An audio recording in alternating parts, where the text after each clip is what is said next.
Oh, well, hello, hello. Hello. We're right on time now. Yes, we made it. We're not late. Yes, we're not late Mm-hmm. at all. Yes, yes. Hello, everybody who's coming in. It's good to see you. Happy Saturday if you're on this side of the hemisphere, and for those of you on Rekkr's side of the Sunday for me. hemisphere, yep. Happy Sunday. Happy Sunday. Mm-hmm. It's early by you, right? It's dinner time here. It is still morning. It's 11 o'clock, so it's still very early. And it's still daylight saving time here, so thanks for coming in an earlier because you usually come in at noon, like Mm-hmm. so. Yeah, and you were really busy. Like thanks for running over from your channel real quick.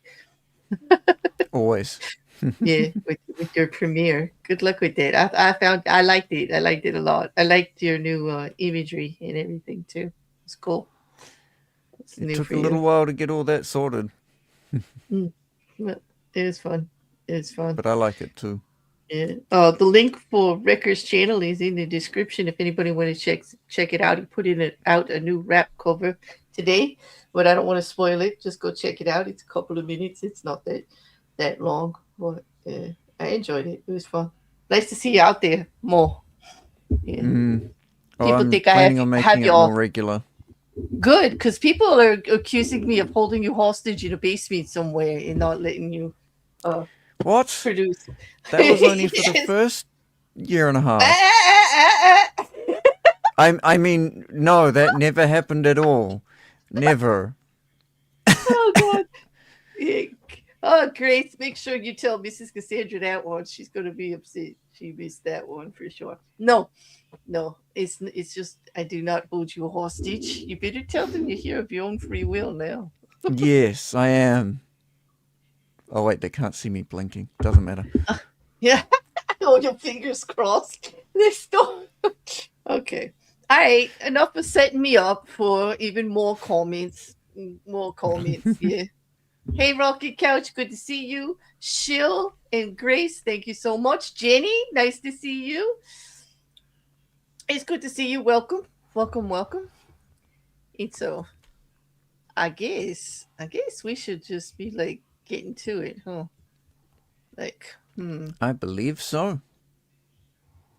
So, what are we doing today, Rekkr?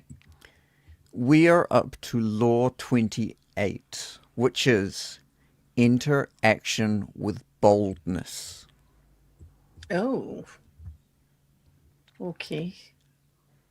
So Well, so that. we gotta be very committed with this one.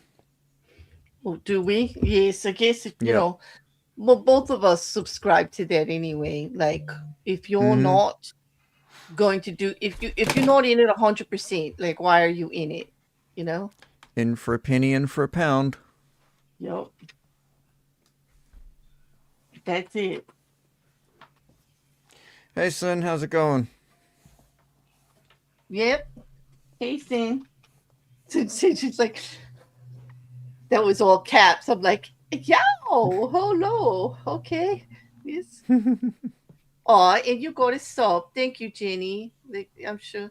You see that? She said Oh, thank you. Thank in you the so much, YouTube chat. Jenny. Yeah. For those of us seeing us comment to others, you don't see this. We're live in both Twitch and YouTube right now. I don't think Yep. we're on Rekkr's channel. I don't think he set it up because he was No, busy. I've noticed that if I start to try and stream, everything gets all wonky because Oh no. it takes resources from the GPU. I never thought that my GPU would be better than your GPU, but my GPU is your old GPU, right? And it's like No, it, no, you got a new one. I got a new one. Okay, but Yes. yeah. Oh, but Crazy, your right? really good one crashed, and you sent it out for repair, and Yeah, it it never took a came back. dive. And it never came back. No, Mm, yep. mm. I'm hopefully going to replace it at some point in the next few years. It's hard to do as a student. I get that. Thank you, Yeah, Jenny. it I is feel what the it is. same. She says she loves to support what she can. I do too. Thank If you so anybody that's much. being creative, I love to support it. Yeah, Mm-hmm. it's great. So tell us, what the heck? What are we dealing with today? I mean, for you and me, this one is like well, actually, not just you and me. Anybody that's got a YouTube channel or a presence on the socials, like, Mm-hmm. this one is a it's like a no brainer. But there's a It's lot. second There's, nature. it's second nature, but there's a lot to talk about because it can go Mm-hmm. awry. It really quickly too. Oh, So absolutely. yeah. So I'll let you start by reading this the little Green's little bit of intro So the for us. judgment is: if you are unsure of a course of action, do not attempt it. Your doubt and hesitation will eat into your execution. Timidity is dangerous. Better to enter with boldness. Any mistakes you commit through audacity are easily corrected with more audacity. Everyone admires the bold. No one honors the timid. Oh, yeah, it's a pretty strong statement from Green there, and I agree, but I disagree at the same time. I'm really of two heads about it because, first of all, sure, through Audacity, anything that you do, you could actually correct with more Audacity. But if you come on too strong on your first impression with something, it's pretty hard to take that back. Mm-hmm. And I can assure you that if you walk into a room and garner too much attention or make too big a scene and it puts a few people off, there's no way to correct that. Like, that first impression is done. Like, You come in even louder, it's only going to be, worse. It's not going to get better. Well, I kind of have to Yeah. disagree with this to begin with because who the hell has any who is haughty enough to even attempt to not honor a timid cat's space? True. Because you will get swiped after. But that's learned experience there. Like that's a little bit different. Like I do think that a lot of respect for people that are more reserved. I don't even like the word timid. I think that's too much, you know? It's too wishy-washy. Yeah, no, no, no. It's like it makes it sound negative when it's not. Being Yeah. reserved and in a more controlled situation does work for you in many, many situations. But I think Green's point here is if you're in it, you're in it. Give it your all. Be bold because, like, the squeaky wheel gets the attention, it gets the oil. Guaranteed. This is Yes. all true. We know this. And remember, Green is framing everything in a dog eat dog world. Okay, he's Mm-hmm. talking big business and like, you know, you got to make that first impression. You've got to give it your all because this is your shot, right? Like, and nobody's going to do it for you. And he keeps Mm-hmm. hammering that message through and through. So when it's seen in that light, it's 100%. I get it. Being laid back and let everybody, do what they're going to do is not going to get you where you need to go in the big picture of big business and big deals and all of that. But in everyday life, it sure can. You know, um, Mm-hmm. sometimes you get judged. I know I get judged just because of my presence a lot. Like I have a shall we say, a big mouth and a large presence. Always got something to say. Got quite the reputation of being very talkative and this, that, and the other thing. So it can build resentment. It can put too many eyes on you. And when there's too many eyes on you, there's a lot of judgment that comes with it. Uh, Mm-hmm. the online world is not always a very pleasant place. There's a lot of rubbing of elbows, and sometimes there's a lot of friction. Some people, they judge you ahead of time before they even have anything to judge you about. Jenny says this one of the things they love about me is I always have something to say. I talk too much. But it can be a negative. It depends on how you frame it and what you're there for. Uh, Fortunately, Jenny's exposure to me on another channel is where I'm supposed to talk, and that's what they want me to do. So it's a good thing. But Exactly. if I'm on a larger panel with 10 people and they keep asking me questions instead of everybody else because they know I'll answer, and everybody else is just being like, well, let me think about it. And you start getting the hesitation, then sometimes the panelists will go to me more because like I don't hesitate. And then that builds resentment and it makes me look like I'm not a team player, even though I think I really am. But sometimes a strength like that can be used against you, just like anything else. It depends on, Well, how people are looking at the situation. I can make a decent analogy with that. Hercules can lift a mountain, but the village will be frightened of where he places it down. Exactly. Like they want him to lift the mountain because he's in the way, right? Now they're all worried about who Mm-hmm. gets squashed. True, right? Like yes, it's like Mm-hmm. you're yes. So you get where I'm coming from. It's like a double-edged sword. And Yep. just like most of Green's chapters and most of the lessons that we learn here, or that we try to break down about all of these and try to make it more towards real life, like everyday life, find some use for it. It comes with pros and cons, so to speak. It does. Absolutely. Yeah. So, okay. I got a big biz question here. Hold on. Ooh. Yeah. All right. So, scene. Oh, I just covered your face. Sorry. Problem here is stop it. Always the comedian.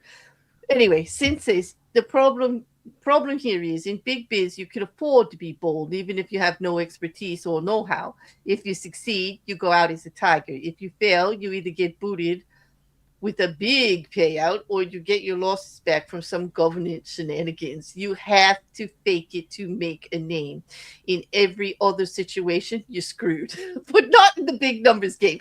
I hear you, Sin. It works really, really well in big business, in the big numbers game, because you can't really fail, because you actually have to make that big splash. You have to make the big pitch.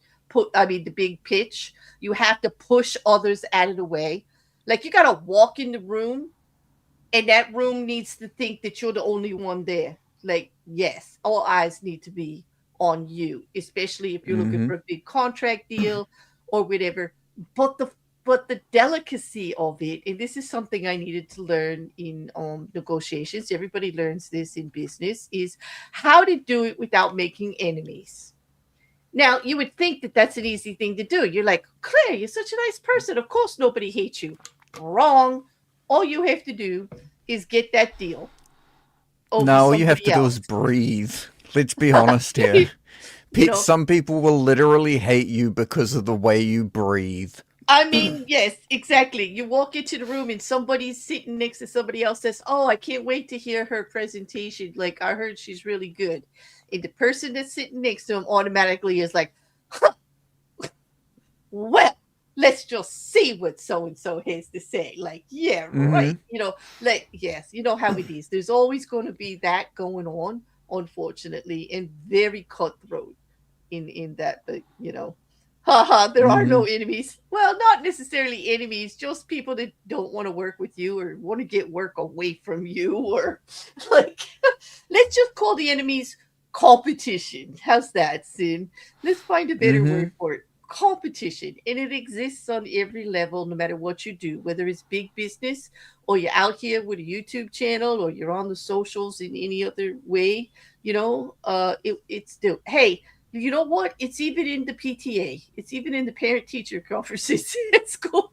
It's just like in the associations at school, in the clubs that we join, in any advocacy groups that we work with, in any time you're working with a group of people. Okay. And you've got a Mm-hmm. common endeavor and goal that you're trying to get. If somebody has to steer the ship, remember that this is all about somebody being in a more powerful role of authority, a leader, a director, the head of the club, whatever, you know, somebody steering the ship. This is going to become this is going to become paramount, because, I mean, honestly, Rick, who do you want steering the ship?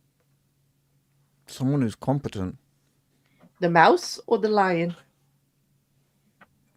Now, Probably the lion.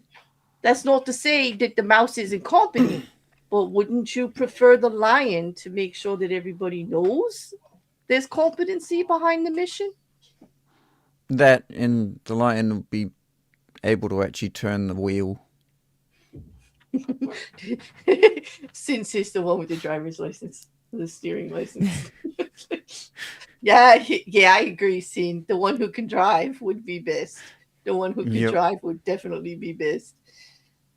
I don't want the wild animal on the deck. This is true. Your boldness needs to be tethered in a way. That's a good point, because he says, I don't want no wild animal on deck. And to me, that even goes farther than driving. That is like, you need the boldness, but it needs to be tempered to be, easily digested by the masses, and you don't want it putting off too many people. So just Exactly. like just like all the other ones, this one is definitely a balance, you know. But again, Robert Greene did not give us any transgressions. Usually, like, you know, Rekkr would read the transgression on how you do it wrong, and I would read the Mm-hmm. observation on how you do it right. Not that that's not on purpose. It was just the order of things go. But lately, the last couple of chapters have all been about who's doing it right, examples of how it works. Um, Yes. yeah. So why don't we get to the first one? And this is a name. Count Victor Lustig that we've heard before. Hmm. Yes, we have. Yeah. So some of you may remember it from an earlier chapter. I believe it was chapter 12. Well, Yeah, I think. chapter Yeah. 12. Yeah. All right. So would you like to Okay. read this one for them? Yep, And I can read the first one. thank you. So, in May of 1925, five of the most successful dealers in the French scrap metal business found themselves invited to an official but highly confidential meeting with the Deputy Director General of the Ministry of Post and Telegraphs at the Hotel Crillon, then the most luxurious hotel in Paris. When the businessmen arrived, it was the Director General himself, a Monsieur Lustig, who met them in a swank suite on the top floor. The businessmen had no idea why they had been summoned to this meeting, and they were bursting with curiosity. After drinks, the director explained, "Gentlemen," he said, "this is an urgent matter that requires complete secrecy. The government is going to have to tear down the Eiffel Tower." The dealers listened in stunned silence as the director explained that the towers, as recently reported in the news, desperately needed repairs. It had originally been meant as a temporary structure for the Exposition of 1889. Its maintenance costs had soared over the years, and now, in a time of physical crisis, the government would have to spend millions to fix it. Many Parisians considered the Eiffel Tower an eyesore and would be delighted to see it go. Over time, even the tourists would forget about it. It would live on in photographs and postcards. "Gentlemen," Lustig said, "you are all invited to make the government an offer for the Eiffel Tower." He gave the businessmen sheets of government stationery filled with figures, such as the tonnage of the tower's metal. Their eyes popped as they calculated how much they would make from the scrap. Then Lustig led them to a waiting limo, which brought them to the Eiffel Tower. Flashing an official badge, he guided them through the area, spicing his tour with amusing anecdotes. At the end of the visit, he thanked them and asked them to have their offers delivered to his suite within 4 days. Several days after the offers were submitted, one of the five, Monsieur P., received notice that his bid was the winner, and that to secure the sale he should come to the suite at the hotel within 2 days, bearing a certified check for more than 250,000 francs. The equivalent today of about 1 million francs. A quarter of that total price. On delivery of the check, he would receive the documents confirming his ownership of the Eiffel Tower. Monsieur P. was excited. He would go down in history as the man who had brought and torn down the infamous landmark. But by the time he arrived at the suite, check in hand, he was beginning to have doubts about the whole affair. Why meet in a hotel instead of a government building? Why hadn't he heard from other officials? Was this a hoax? A scam? As he listened to Lustig discuss arrangements for the scrapping of the tower, he hesitated and contemplated backing out. Suddenly, however, he realized that the director had changed his tone. Instead of talking about the tower, he was complaining about his low salary, about his wife's desire for a fur coat, about how galling it was to work hard and be unappreciated. It dawned on Monsieur P. that this high government official was asking for a bribe. The effect on him, though, was not outrage, but relief. Now he was sure that Lustig was for real, since in all his previous encounters with French bureaucrats, they had inevitably asked for a little greasing of the palm. His confidence restored, Monsieur P slipped the director several thousand francs in bills, then handed him the certified check. In return, he received the documentation, including an impressive-looking bill of sale. He left the hotel dreaming of profits and fame to come. Over the next few days, however, as Monsieur P waited for the correspondence from the government, he began to realize that something was amiss. A few telephone calls made it clear that there was no Deputy Director General Lustig, and there were no plans to destroy the Eiffel Tower. He had Ooh. been blinked for over 250,000 francs. Monsieur Mm. P never went to the police. He knew what kind of reputation he would get if word got out that he had fallen for one of the most absurdly audacious cons in history. Besides, the public humiliation would have been business suicide. Mhm. Wow. Interpretation. Had Count Victor Lustig, con artist extraordinaire, tried to sell the Arc de Triomphe, Yeah, the bridge. Okay. Yeah. the French things, Yeah, the French the bridge, French, the yeah, famous one. Yeah. the bridge, yeah, Mhm. over the a bridge over the Seine, Mhm. a statue of Balzac, no one would have believed him. But the Eiffel Tower was just too large, too improbable to be part of a con job. In fact, it was so improbable that Lustig was able to return to Paris 6 months later and resell the Eiffel Tower to a different scrap iron dealer, and for a higher price. The sum in francs of uh, equivalent today to over 1.5 million. Mhm. Largeness of scale deceives the human eye. Wow. It distracts and awes us, and is so self-evident that we cannot imagine there is any illusion or deception afoot. Arm yourself with bigness and boldness. Stretch your deception as far as they will go, and go further.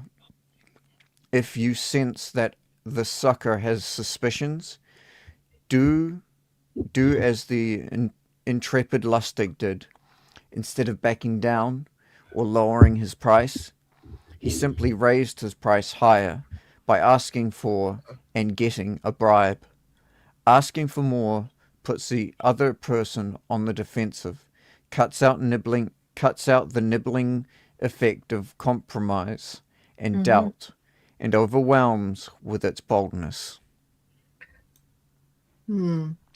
This, yeah, this is a very good example. Like he just doubled down on the boldness. Like the fact that, like, because it's so obvious too. It's the Eiffel Tower. Like who would try to sell the Eiffel Tower to someone Mm-hmm. legitimately, right? It's just like such a big thing. And then, we've heard about him in this same story where he's not a fraud. He's just as corrupt as usual. Everything's normal. I get it. I get it. Um, we heard from him from chapter 12, which was about chapter 12 kind of had the message that you have to use selective honesty and generosity to disarm your victim. So when he saw the victim hesitating, he decided to use a little honesty, like, I really am trying to get some money out of you. And did the whole, whining about his job and his wife needs this, and then just wanted a payout like a regular corrupt official would do. Like, as if that was just a bit of selective honesty there, right? Mm-hmm. And so that's why we remember this story from another chapter. But also, Yep. you know, our friend Rocky, our friend Rocket Couch made a good point.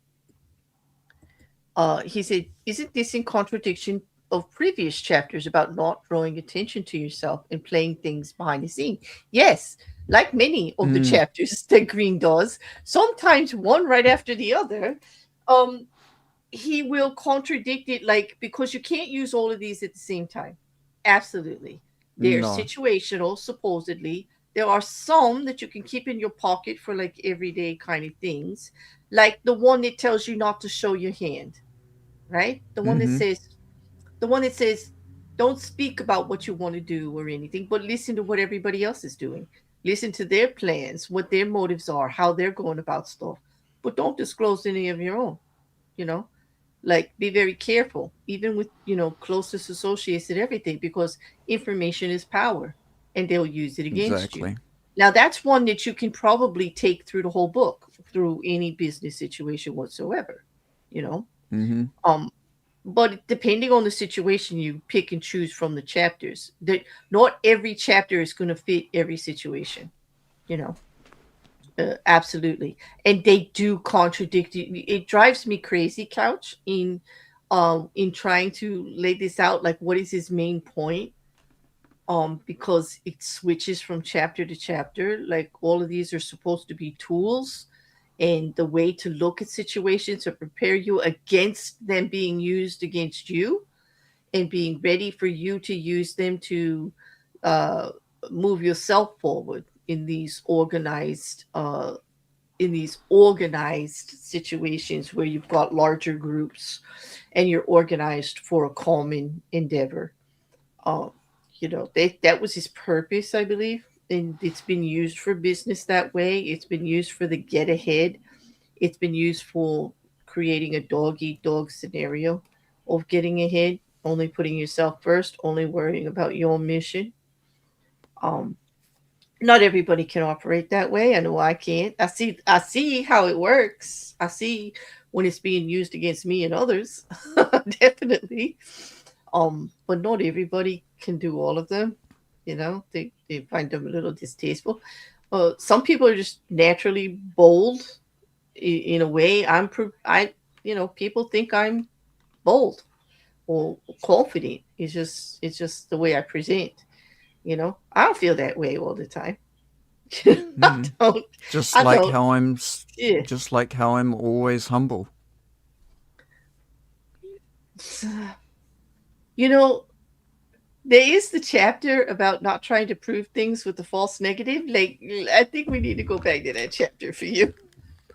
Like, you can't. Hmm? You can't put an exclamation point on a statement with false negative like that. It just doesn't work, Mr. Humble.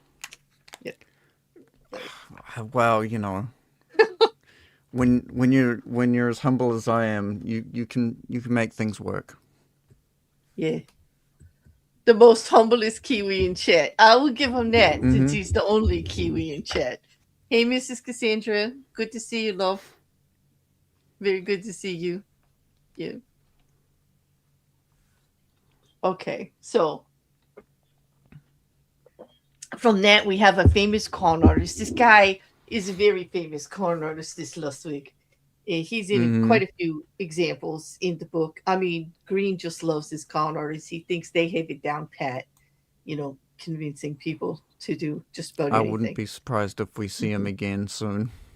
Yes, obviously.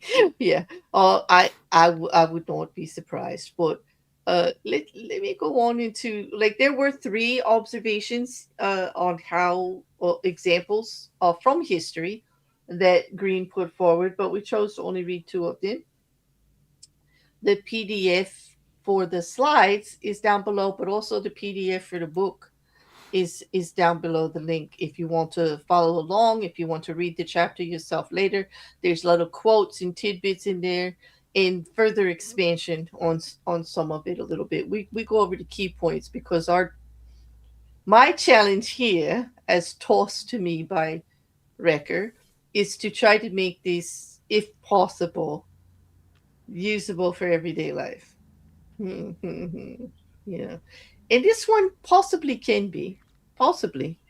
Possibly. Because there are situations where you need to be bold instead of timid. Absolutely. Even if it's not your normal way of approaching things. But we'll get to that. Let me read this observation. What do you think? And then Mm-hmm. we'll get on to some of that. Okay. So,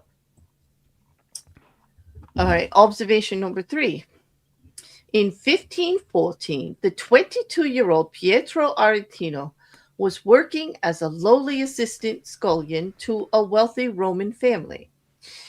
He had ambitions of greatness as a writer, to inflame the world with his name. But how could a mere lackey hope to realize such a dream? That year, Pope Leo X received from the King of Portugal an embassy that included many gifts. Most prominent among them, a great elephant, the first in Rome since imperial times. The pontiff adored this elephant and showered it with attention and gifts. But despite his love and care, the elephant, which was called Hanno, became deathly ill. The Pope summoned doctors who administered a 500-pound purgative to the elephant, but to no avail. The animal died, and the Pope went into mourning. To console himself, he summoned the great painter Raphael and ordered him to create a life size painting of Hanno above the animal's tomb, bearing the inscription, "What nature took away, Raphael has with his art restored." Over the next few days, a pamphlet circulated throughout Rome that caused great merriment and laughter, entitled "The Last Will and Testament of the Elephant Hanno." It read in part, "To my heir, the Cardinal Santa Croce, I give my knees so that he can imitate my genuflections. To my heir, Cardinal Santa Quattro, I give my jaws so that he can more readily devour all of Christ's revenues. To my heir, Cardinal Medici, I give my ears so that he can hear everyone's doings. And to Cardinal Grassi, who had a reputation for lechery, the elephant bequeathed the appropriate, oversized part of his own anatomy."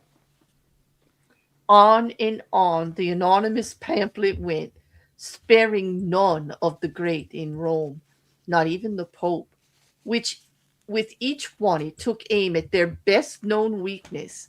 The pamphlet ended with the verse, "So to it that Aretino is your friend, for he is a bad enemy to have. His words alone could ruin the high Pope, so guard everyone from his tongue." Oh my. The original Well, Eminem. yeah, that's a way to make yourself known, I guess. Like, okay. So the It was either interpretation, going to succeed or he's going to lose his head. I'm surprised he didn't lose his head. If it was the king, he would have lost his head for sure. And it was only the Pope, and they try not to do that kind of stuff, in public anyway. Um, anyway, the interpretation is, with one short pamphlet, Arentino, son of a poor shoemaker and a servant himself, hurled himself to fame. Everyone in Rome rushed to find out who this daring young man was. Even the Pope, amused by his audacity, sought him out and ended up giving him a job in the papal service. Over the years, he came to be known as the Scourge of Princes, and his biting tongue earned him the respect and fear of the great, from the King of France to Habsburg's emperor. The Aretino strategy is simple. When you are as small and obscure as David was, you must find a Goliath to attack. The larger the target, the more attention you gain. The bolder the attack, the more you stand out from the crowd, and the more admiration you earn. Society is full of those who think daring thoughts but lack the guts to print out and publicize them. Voice what the public feels. The expression of shared feelings is always powerful. Search out the most prominent target possible and sling your boldest shot. The world will enjoy the spectacle and will honor the underdog, you, that is, with glory and power. That makes sense. Somewhat. Mm-hmm. Somewhat, right? Yeah. Yeah. Mm-hmm. Yeah. That one's a good one too, of how to do it right, you know? Um Yeah. yeah. Between the two stories. Like, he was a little more, like, he used his writing. He wanted to be known for it, and boy did he get known. And he took a tragedy and turned it into a comedy act, you know, Mm-hmm. with a little dark humor there. But actually, to take those one-liner blows at all of the popes and the cardinals, the pope and the cardinals and all of the heads of Rome, like, that was a bit. That was a bit bold. Yeah. It, yeah, a little bit. Yeah. But by doing that, like doing it for the most popular scene people, if they had done anything about it, it would look like they just were poor sports, right? Yep. You know, He because actually played that masterfully. Because if you retaliate, you're just sore, and he's right. hmm what And if he so just the did only the thing you Pope? can do is Yeah, just leave it. yeah. And if he had just did the Pope and didn't add all those other people in, it would have just looked like mean because the Pope was in mourning over the elephant. It would have looked just like mean mockery and stuff.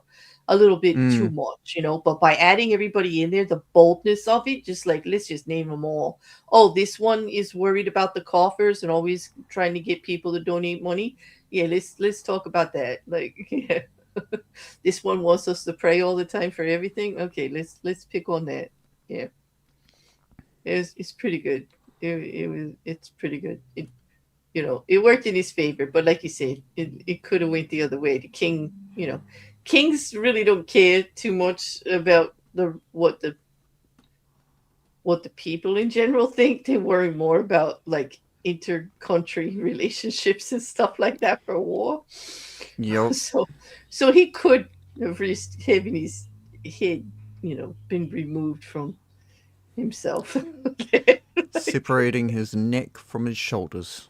Yes, just a little bit. Yeah, it was a little risky there, but yeah. Mm-hmm. Yeah. Hmm. That's yeah. So,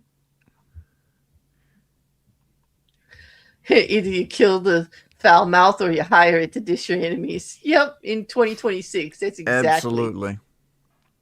Yes. Yep. The guy trying to sell the Eiffel Tower reminds me of Despicable Men with Gru's plan to steal the moon. Yes, exactly. Exactly. I still haven't seen that movie. You haven't? You should. Nope. It's good. It's actually good. I I have enjoyed it. heard it's a good movie. Yeah, yeah, it's fun. Fun, fun. Okay. So, so what are the bullet points of this law? Well, there's a reason that this all works psychologically on people, and that's all integrated here into the bullet points. So I'm gonna let you start, and we'll do like every other one. Okay. People naturally hesitate. Power comes from overriding that instinct and acting decisively. hmm Because I agree with that. We have the natural instinct to want to be right, want to appear right, don't want to like be embarrassed in public. Like we do. I find myself. You hesitated first, like Uh, Mm, so it may appear that you don't have the confidence and everything. So the person who actually doesn't hesitate and comes full feels, they said, oh, they thought about it. They know they're right. They're confident. Like they're putting it forward. It must be so, right? Yeah, exactly. I yeah. find myself taking a moment a lot of the time just to gather my thoughts before actually saying anything. And a few times I've had people think that it's me being stunned or something like that. And you also find that you miss the opportunity. Somebody else will say it first. There you go. Mm-hmm. Yeah. And boldness does hide weakness, though. The bigger the lie, the more it's believed, dynamic, because confidence distracts from flaws. In other words, it makes people doubt you less. You come in confidently, like this is the way it is. And people tend to like just, they put on you overconfidence in a way where they're going to trust you more. Like, probably that you appear so confident, you must have researched, you must know something they don't. Like, it is a powerful imagery. It's a powerful feeling. uh, the exuding of confidence and boldness in a matter with people. And hesitate. Like, yep. My tongue just didn't want to cooperate there. Mm-hmm. Hesitation signals weakness, invites attack, and turns you into hesitant prey, circling predators. Mm-hmm. And that's Yep, true. it is. Yeah. Yeah, sometimes if you hesitate, there are countless situations where hesitating can cost more than just a a a, a job promotion. Mm-hmm. Where if you hesitate, then you do get attacked. Very common if anyone watches fighting, like UFC and stuff. If you can see if someone hesitates at the wrong moment, the opponent always takes advantage of that. Mm-hmm. Yep. Yeah, you can see it in debates where someone will run the board, run the topic if you hesitate with your answer. Mm-hmm. Um, we also see that in hesitation, if you put yourself out there, it's like the timid and hesitating. You will be the one they go to when they want to prove a point about indecisiveness, about not knowing what to do. You'll become the example for the person who's taking the lead. Like, yeah, it is not a very pleasant thing to do, to position to be in. For sure, for sure. Number four is a bold, sudden move creates fear in authority. People get put on the defensive for future encounters. And this is stating about our fight and flight instinct here. And when somebody approaches something in a very bold manner, the people watching, they get a slight trigger, not a big trigger for fight and flight, but an automatic slight trigger for fight and flight. It stimulates it.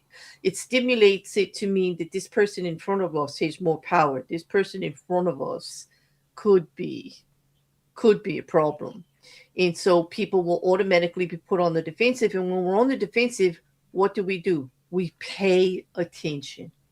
We listen to everything they say and do.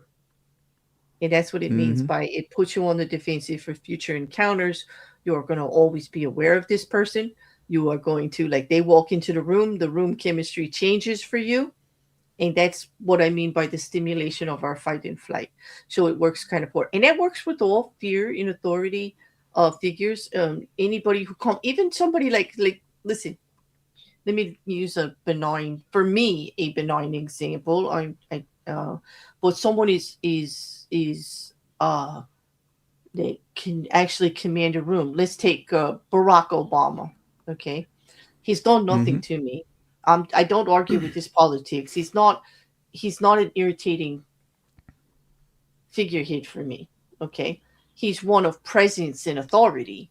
So if he comes into the room, like the room changes. I am looking to what he says and does immediately, and it's not like it is the fight or flight. It is that response to someone above us with more power and authority than we have, and the ability to do things to us out of our control. Like that's why it Mm-hmm. stimulates it. So I hope I explained that right. I guess I shouldn't use a political figure, but that political figure for me is very benign. Like he's the nice guy, you know, Mm-hmm. but you still get that response because he is a powerful person, a person of power and Absolutely. authority, right? So, I wanted to use a benign, like person, you know. Well, Yep. And okay. Going halfway with half a heart creates worse problems than not acting at all. Gaps, confusion, erratic behavior. we don't want any of that Yep. when you're trying to get No. anything done. Um, Yeah, definitely. If you allow gaps, someone will fill them. And they may not have the Mm-hmm. same message as you. They may steal the vote, so to speak. Adding confusion about where you're coming from or where they want to go is not a good idea. That makes things iffy on things are going to go your way. And then being known for erratic behavior. Are they in it? Is this what they want? Like, what are they trying to tell us? Like, you don't want those kind of questions. No, You're putting exactly. right, you're putting yourself forward, whatever it is. You're doing a presentation for a deal that your company needs to make. You're in an interview for a job. You're on a date, your first date. The last thing you want to do is just only go in halfway. Like, this is your shot. Like, you're trying to convince people for yourself you owe giving it 100%. If they get the impression that you're not really into it, the first date, you give the impression you're not really into it, really, you think you got a shot at getting a call back? You show up for a job interview and just half-heartedly answer the questions with no enthusiasm and don't put forward any questions of yourself. Why would they pick you? Exactly. And if you're trying to get somebody to vote for you or a presentation that you're putting through, why would they put their money behind you if they don't feel you're not behind you? Well, you do Mm-hmm. things that's only with half a heart and something like this. You don't put it forward with boldness that you believe in it and with the confidence that you know what you're doing. Who would back you? Why would they back you? They're not going to back you because of what you're saying. If they do back you, it's going to be for their own personal agenda. And that's not going to be good for you in the long run, especially if you don't know what that agenda is. Exactly. And it is the unknown that people fear the most. Mm-hmm. But this is the most common reason to do it. Boldness attracts attention and separates you from the herd. It gives you presence. This is dog eat dog world. It's all about competition. And if they don't know you're in it, you can't possibly win it. Coming in with boldness and confidence will definitely separate you from everybody else. And you need them to look at you. You need them to hear you. You need them to want to hear what you have to say. And exuding confidence and boldness in any situation sets the stage for that a lot Mm-hmm. easier. Yeah. One of the biggest ways to actually, in competitions specifically, one of the biggest ways to actually psych out your opponent is to act like you've already won. Mm-hmm. It's also one of the greatest ways to motivate your opponent as well, but you know, it's sort of a coin toss.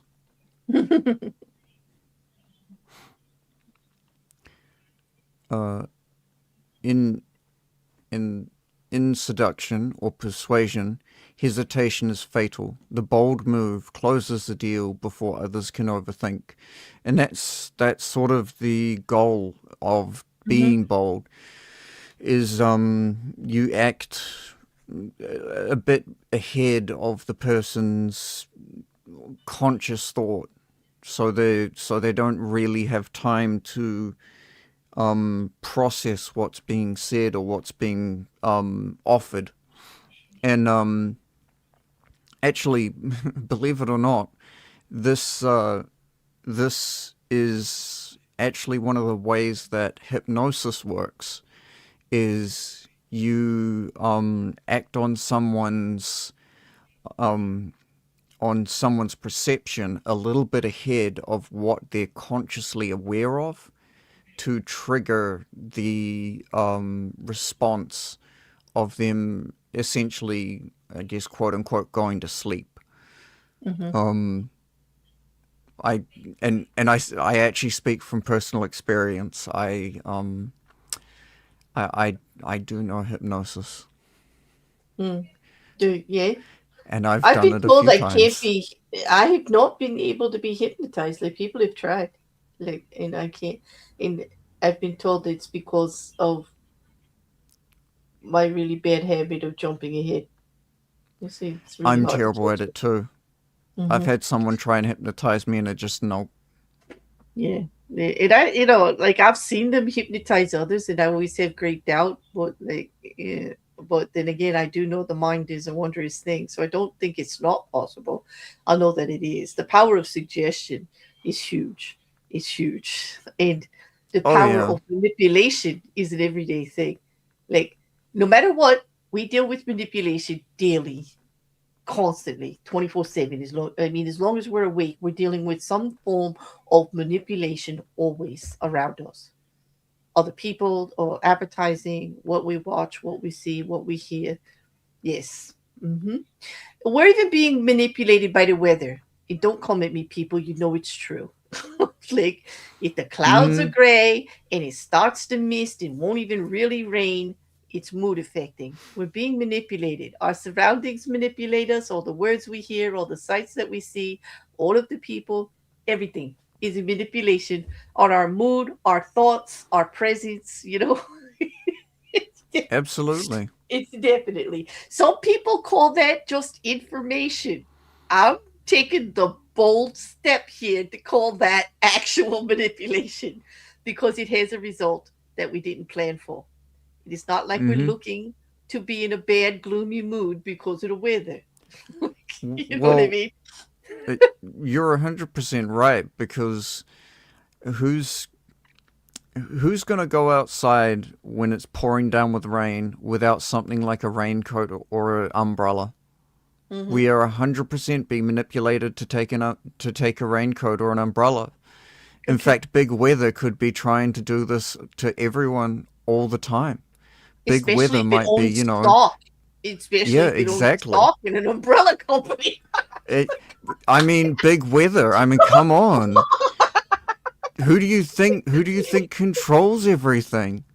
They're the ones that, you know, produce all of the rain. I And know. have you They noticed got that they raincoats seem to deteriorate a lot really quicker? quick. Yeah, exactly. Yeah. And and they also own all the stock in suntan lotion and visors and Mm-hmm. all those Bermuda hats. Yes. Yep. Beach check. Oh, and you know that they plan to make umbrellas go inside out all the time, no matter Exactly. what. Like, because you shouldn't And just buy you can't just buy one umbrella for your whole life, people. no, Like, it's got to be an ongoing thing because big weather needs it that way. there is only one company that I know of that makes an umbrella that is almost impossible to go inside out. What And is just it's a little, actually, New Zealand company called Blunt Umbrellas. Just a little plug for them, I guess. dude? Okay, people, we're Not allowed to feel sponsored. manipulated on that one. Okay, there you go. Yep. Okay, okay. Perfect example. All right. Moving on. Thank you for Exactly. listening to our comedy skit. We're going to be taking it on the road if we get enough likes. Yeah. Yeah, that's a good one. Big weather. First place will be the Bermuda Triangle. Oh, okay. So for me, in trying to turn this into everyday kinds of situations, and I've always, as you've seen, if you've been listening to these chapters, we're on chapter 28. There are 27 chapters before this, in a whole book before that on the 50th law, where I try to ethically challenge these actual laws because some of them can cause harm, and I have great ethical issue with some of them as far as people using it for integrity. And like, there's a line, people, and that's me. That's what I do, is I point to that line almost incessantly in these chapters. And for me, ethically, this updated version of this is that boldness can be interpreted ethically and usefully is you interpret it as believing in yourself, fighting and advocating for yourself, coming out swinging without descending into manipulation. In other words, you believe in your product, you believe in yourself. There's nothing wrong with being out there and sell it, sell it, sell it. That's your job. What you don't want to do is sell a bad product that you know it's wrong. You don't want to lie about that product. You don't want to lie about what you can do. Can you overemphasize what you can do? Absolutely. Yes, you Mm-hmm. can. And that would be expected. Who doesn't expect that in a presentation? Do say Yep. everything you can do and shine it up the best that you can, because actually we are trying to win you over. And that is the Exactly. goal of a presentation. That is a goal of putting yourself forward. So Mm-hmm. whether people admit it or not, it's expected. And if you don't do it, you fail. You fail automatically. Yep. So this, it can be done ethically as long as you don't go into the media. You don't purposely lie. You don't tell people that something is black when it's white. You're not telling them that the product's gonna last forever when you know it's got a fail rate in the 6 month range. Like you shine it off. You just don't What do talk I feel about the like bad there's a parts. story behind that? I have a story for everything when it comes to business. Like oh man, I learned my lessons the hard way, like step by step. Yeah, there's always a story, but true. You just don't concentrate on the bad issues and shine up the good issues. You put everything forward with total confidence and boldness. Paint a pretty picture. Absolutely. Who Mm-hmm. like and then to make it ethical, don't shy away from the questions on the negative. There's a way to spin Exactly. everything. Like Mm-hmm. oh well, like if somebody asks you like, if somebody says, yeah, but will I have to replace that product? Like, is it durable? And the standard answer would be with proper maintenance and proper usage, you should have a wonderful experience with our profit for a good amount of time. Did I lie? Yep. Did I lie? Nope. Did I soften the question? You didn't answer the question. No, I didn't, but it sounded good, didn't it? But it sounded like you answered it. Yeah, it did. I didn't run away from the question, did I? Yep. Point. It's like for instance, I've built so many bridges. You've got no idea how many bridges I've made some of the best bridges you've ever seen. Like you've probably never heard of me because none of my bridges have failed. Just as long as they're popsicle sticks and across a small puddle. And like how the popsicle stick part was really, really low. Like you said it, but not so anybody could hear it. So like it's out there, but nobody's paying attention to it. Like like so popsicle, Mr. Humble and his popsicle stick bridges. But yeah, okay. But see, it can be ethical. So for this law in particular, I think I've met the challenge of showing that this can be actually useful. It's really like let's talk about some of the positive uses of this in everyday life. Can you think of one for me there? Hmm. Oh, come on. I know you can. Why am I drawing a blank? I do, because I've already mentioned them and you don't know if you should like repeat them, but that's okay. Define proper maintenance, like with professional expertise and special tools. The product will last for the expected lifetime. If you're a normie, good luck. Not our problem.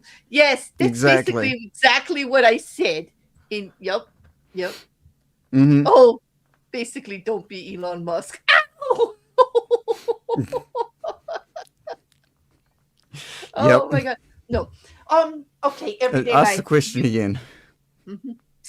Oh, cause okay, can you think of like, everyday life kind of situations that some of us would come across that this could be useful? Being bold. Um, being bold. Um, walking into a club. Yep. Sometimes, sometimes clubs won't let you in if you're not wearing the right clothing. But if you walk in boldly, they'll let you in, Mm-hmm. even if Like you're you belong wearing there. weird get-ups. Yep, Grace said any sales job, and yep, that's a big one there. Grace, you're Job absolutely interviews. right.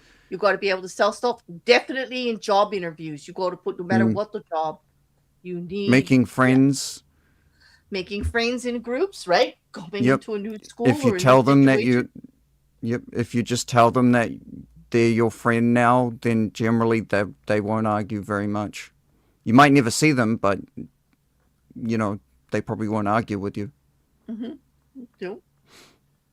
No, no, not and first dates, building Mm-hmm. relationships, friends or partners or whatever.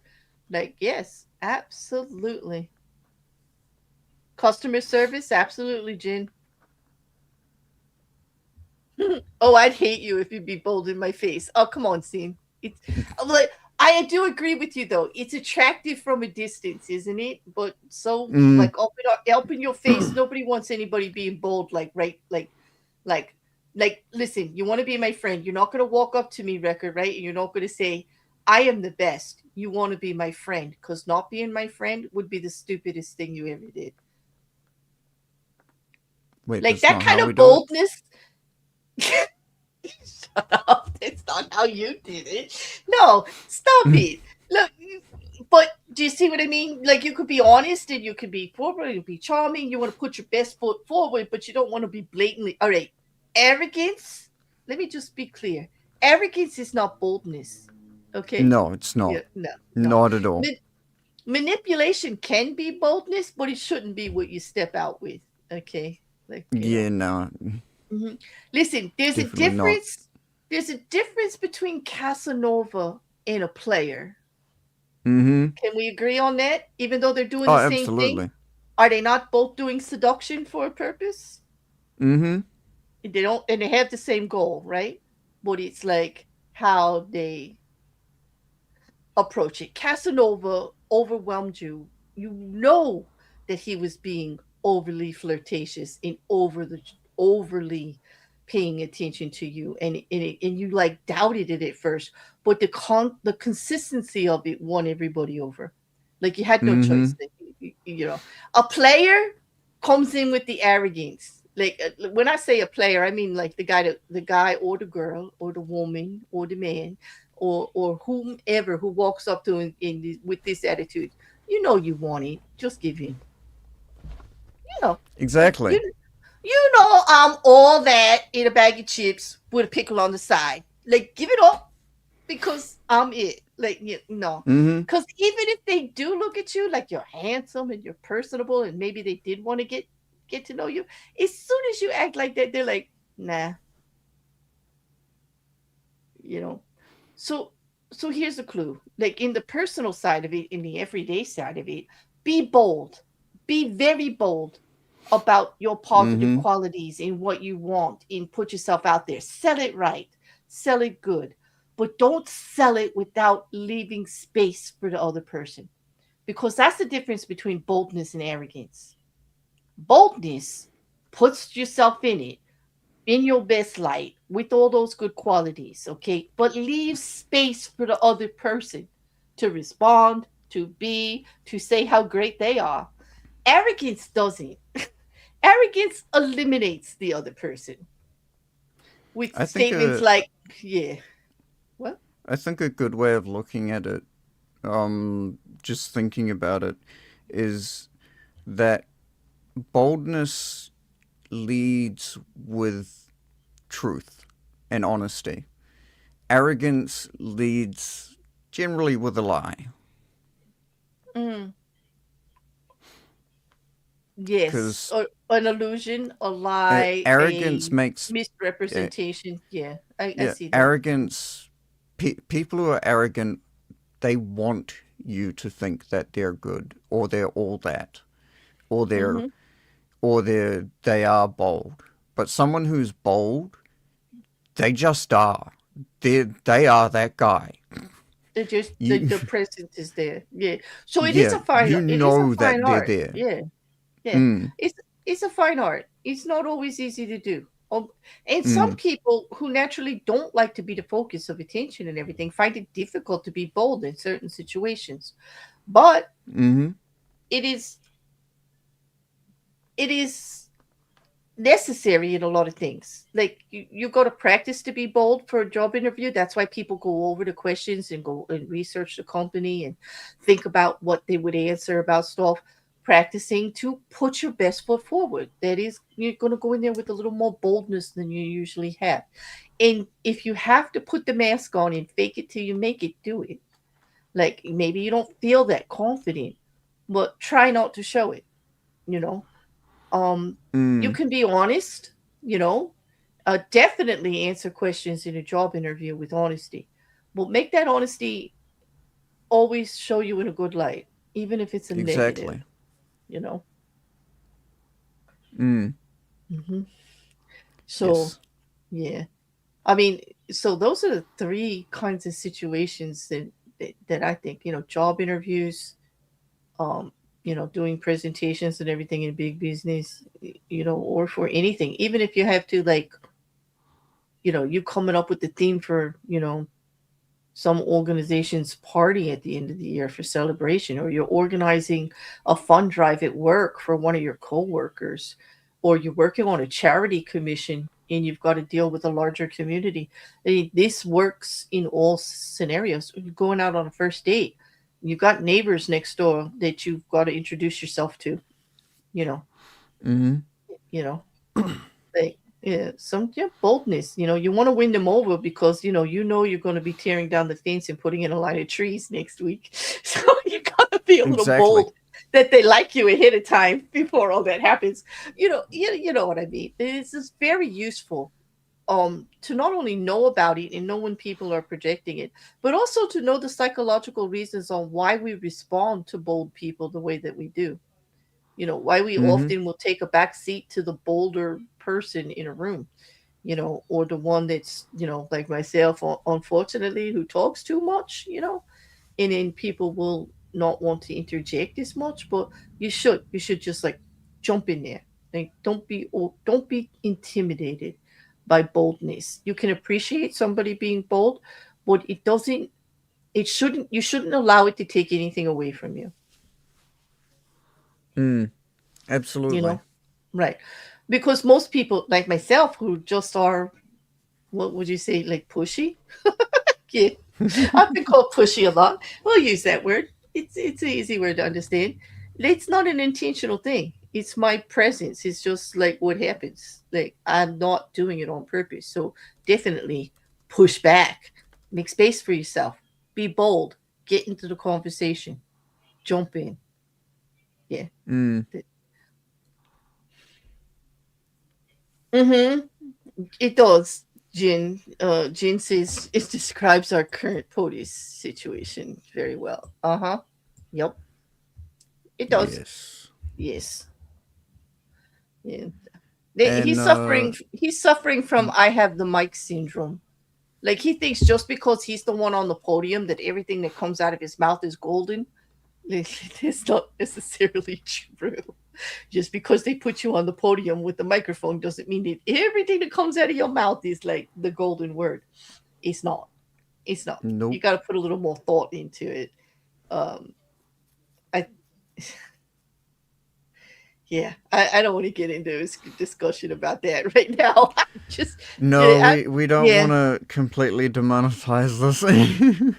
No, not only that. Like, I like my channel. Like, I do, and I want to Yeah, keep it. it doesn't help the algorithm.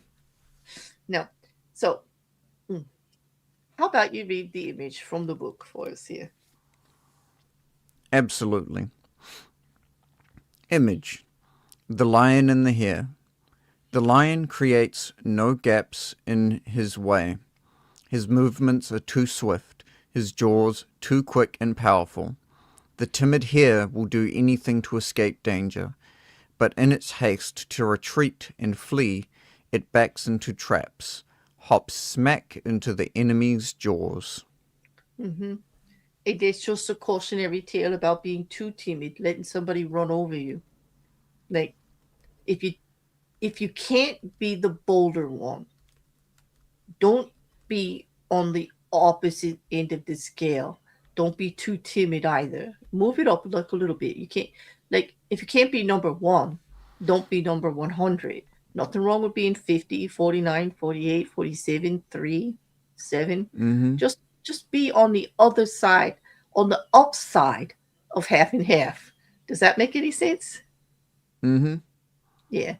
Because being bold does not come naturally to some people, but it can be rehearsed and practiced, especially for business deals, especially for, I mean, I could say to myself that I conduct myself differently here talking to you guys or talking to Rekkr than I do in a conference room. I can tell you that right now. As a matter of fact, my voice is different. It's more serious, it's more succinct. Like, if you're, when I used to do lectures at community college, totally different. You wouldn't even recognize me, you know? Matter of fact, too serious. Like all business, no jokes, no humor. These are the facts. This is what we do in the story. Like totally different. And there's nothing wrong with that. That's who you need to be in that conference room, or who I needed to be in that conference room based on the situation. It's who I needed to be at that lecture podium, you know. So there's nothing wrong with putting that mask on to get the job done. Okay. It doesn't define you and it doesn't make you manipulative. It's doing what you need to do.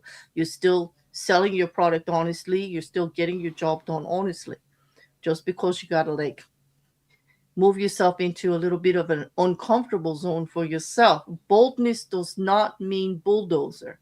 Boldness does not mean manipulation. Okay. It's just a way of just being a little bit louder to get the attention that is necessary to get the job done. Does that make sense? You know? Absolutely. Yeah. You know, not every lion eats men, right? Like, No. I mean, there are carnivores, they eat animals and stuff. Well, not every lion's a man eater, right? Just like, yeah. So I guess that's my point. Like, you don't have to shy away with it because some people look at boldness as a negative. It has its place, a very useful and productive, there's the key word, productive place in negotiation, in impression, in convincing people to be on board with you or for a project, you know? Yes. Yeah, Jenny is going along with me here with my customer service voice is very different than my everyday verse. I didn't even realize it until I was serving my brother and son-in-law one night and had other tables. I was like, whoa, I talk different. Exactly, Jenny. And it's nothing wrong with that. It's necessary, right? Because while you're in service mode like that, it is something you need to have the confidence that you know like what you're doing and you've got limited time and you want to be appeasing and have them, you know, feel approachable. So yeah, absolutely. And we all do it to some degree. It's not a negative. It's actually a positive and can be used very, very profitably in business, in negotiations and everything. It helps you do your job better. It absolutely does. You know, I think Mrs. Some people in the chat do customer service calls and all, and you've got to hear from. I'm sure that the way you approach those phone calls is different than the way you speak regularly uh, to your friends, to your family, or to anyone else. You know. Yeah. I know my. If you ever speak to me outside of a call or anything, my accent is much thicker. It is. Much thicker. Yeah. It actually. Yeah. Well, we're all like that. If you're surrounded with people, like I pick up stuff like that. If you're surrounded with people that talk a certain way, you end up talking a certain way. Yeah. I actually, I remember years ago, I freaked out one of my friends because I got a phone call, and I went from my normal everyday talking voice to I'm on the phone voice, and it's dramatically different. It was even Was it more like different back was it then. like being two people? Like yeah, it was like two different Yeah. people. Yeah. Like Sinjo said, my work personas are much different than my casual personas, plural. I got a service persona and a manager persona, which I both have to maintain. And I get that because I've been in management and that's definitely true. Yep. Serious Rekkr is serious. Yes, serious Rekkr is serious. If you can catch him being serious, because that's kind of hard. We're doing a serious stream here, and he's still coming at me with the jokes. Like, what? Like, all right. So, okay. Oh, here's my not very favorite quote from Machiavelli, which I'll let you read, but don't expect me not to groan. Okay, here we go. Okay. All right. Authority. I certainly think that it is better to be impetuous than cautious. Impetuous. I'm sorry. Impetuous than cautious. Fortune is a woman, and it is necessary, if you wish to master her, to conquer her by force, and it can be seen that she lets herself be overcome by the bold rather than by those who proceed coldly. Cold. Why did I dyslexia and everything? And therefore, like a woman, she is always a friend to the young, because they are less cautious, fierce, and master her with greater audacity. Sure, Machiavelli. Sure. Hmm. You woman beating misogynist. Shut up. Okay. Anyway. I should I should get a soundboard with like a creaking door, whenever there's a Mhm. quote that's just groan worthy. Yes. I know, right, Grace? I'm with you. Ew. Machiavelli, I usually can agree with you sometimes on war statements, but yeah. But in his defense, it was 1527. They didn't even have iron Hmm. frying pans back then. They just knocked some sense into him with his stupidity. But there you go. It's like, not that I'm promoting Clobber him with a violence. clog. Yeah, it's not that I'm promoting violence or anything here, people, but you know what I mean. I am. Yeah. As usual. As usual. There he goes. Okay. So let's get to the fun part. Let's talk Okay. about modern days examples of who's using this law well and who's not, and why. And why. So, boldness. I would say all three of these guys are bold. They are definitely bold. Absolutely. I think Jin or Sin, that kind of rhymes. Oh, one of them mentioned Elon Musk already, but he's I think actually that. the scales are kind of tipping a little bit, but from historically, he uses this very well. Pro, he uses the He, boldness. Yeah. as regrettably as I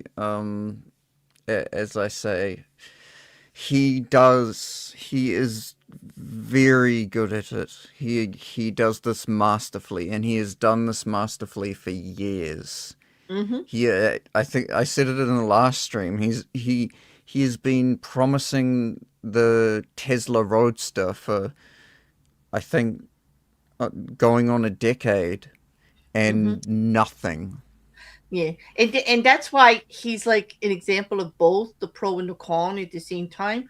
But there's no doubt about it that when he's determined to sell a product or sell an idea, he gets it done.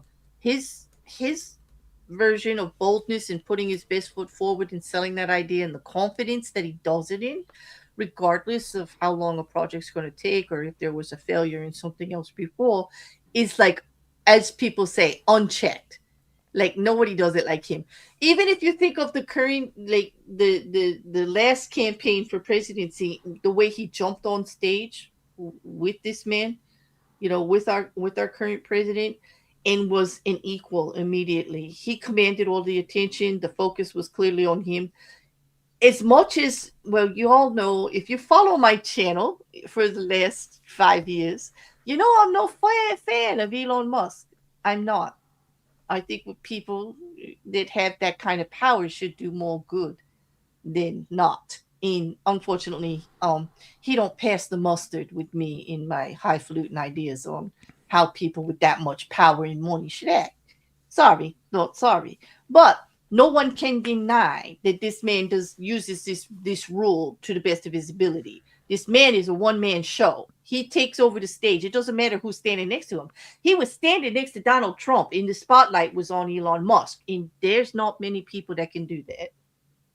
Okay, Nope. because Donald Trump is a spotlight hogger, for sure, for sure.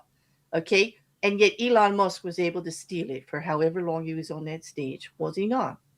Like, remember Mm-hmm. he jumped on the stage with the peace signs, and then what they said was the Heil Hitler sign.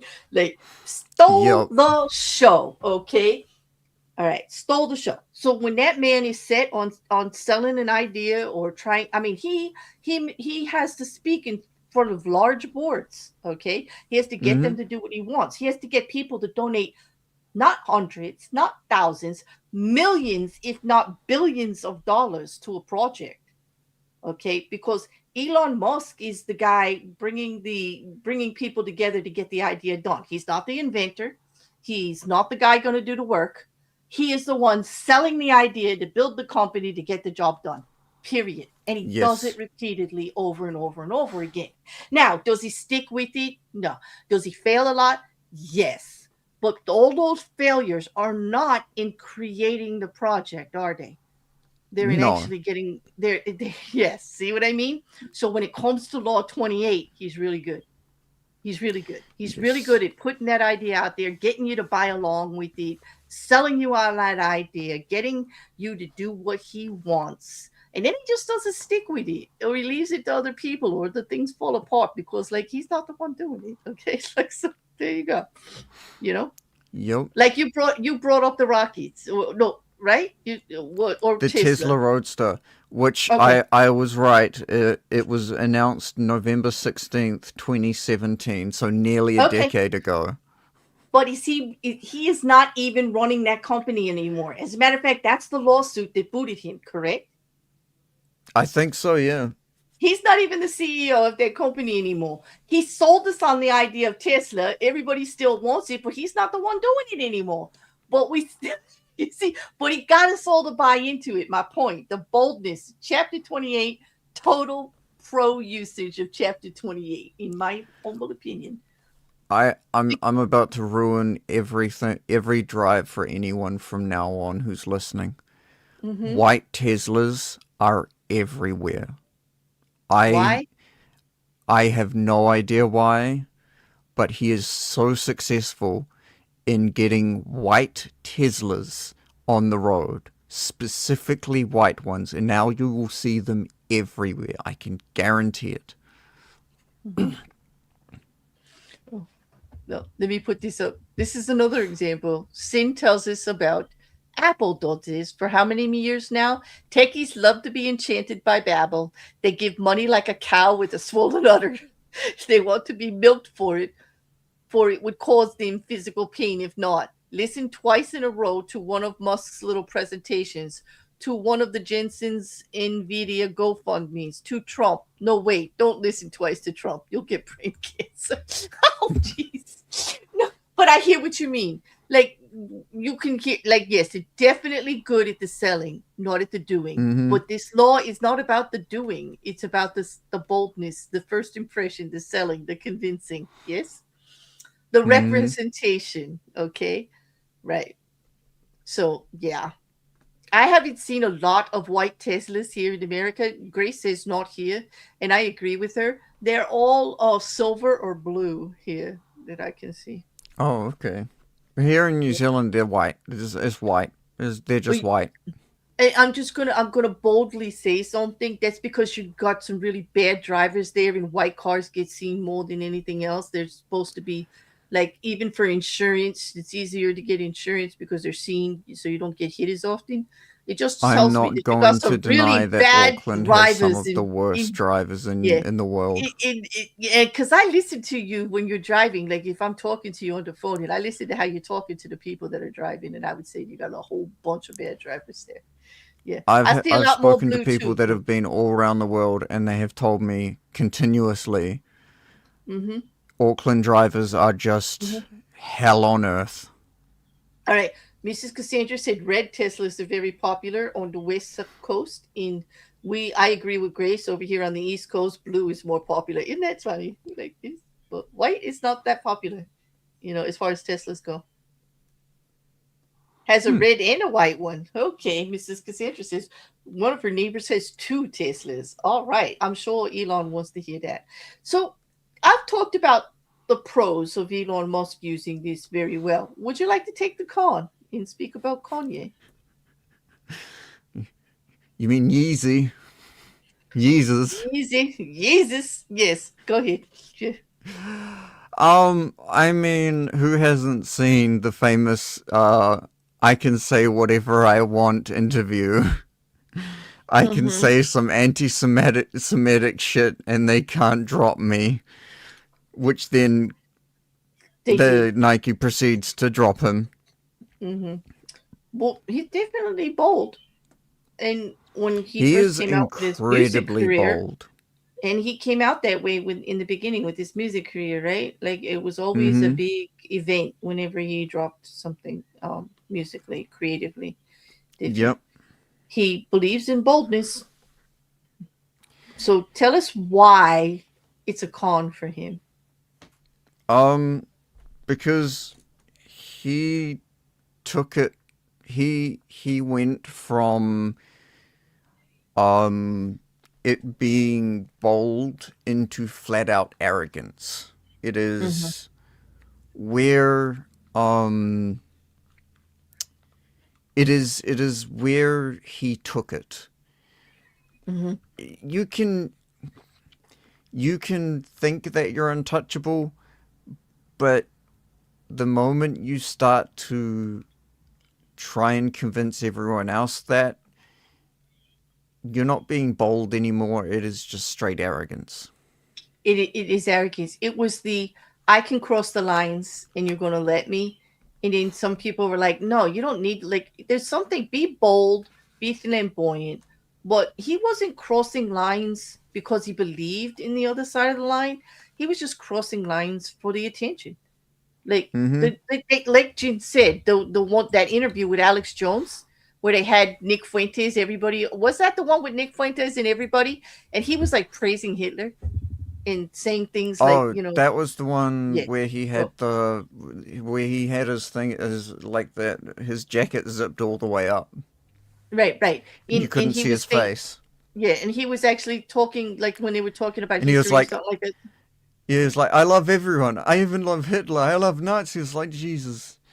I love Nick. Uh, Yeah, Jesus loved Nazis. Yes, yes. I'm mm, Jesus. Like I am Jesus. Like yeah, there we go. Yeah, it was it was too much, right? And he was doing it yep. obviously for the attention. You see, that's the thing. If your boldness becomes an obvious manipulation, which I think that's where this fails for him, the manipulation is obvious. It's so freaking obvious. Okay. And You here's the thing, though. I actually think he was being honest. I don't actually think he was trying to manipulate anyone. It just because of the way he executed it, it came across as that.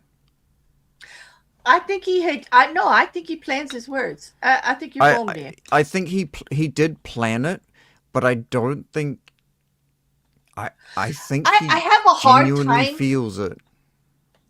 I have a hard time when your goal is to just be edgy and say things that are going to attract attention no matter how ridiculous they are. It's really hard for me to put the word honesty in front of that.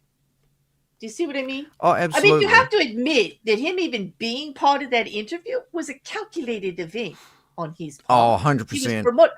Okay, so where's the honesty? Show me. I I think he honestly believed what he was saying. No, he does not believe that Hitler was a good person.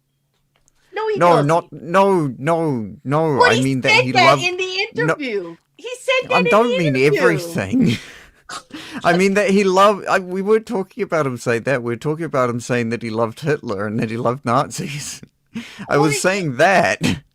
okay, I think genuinely as a person, he does lead with love. Like he wants everybody to like him and he wants to like everybody.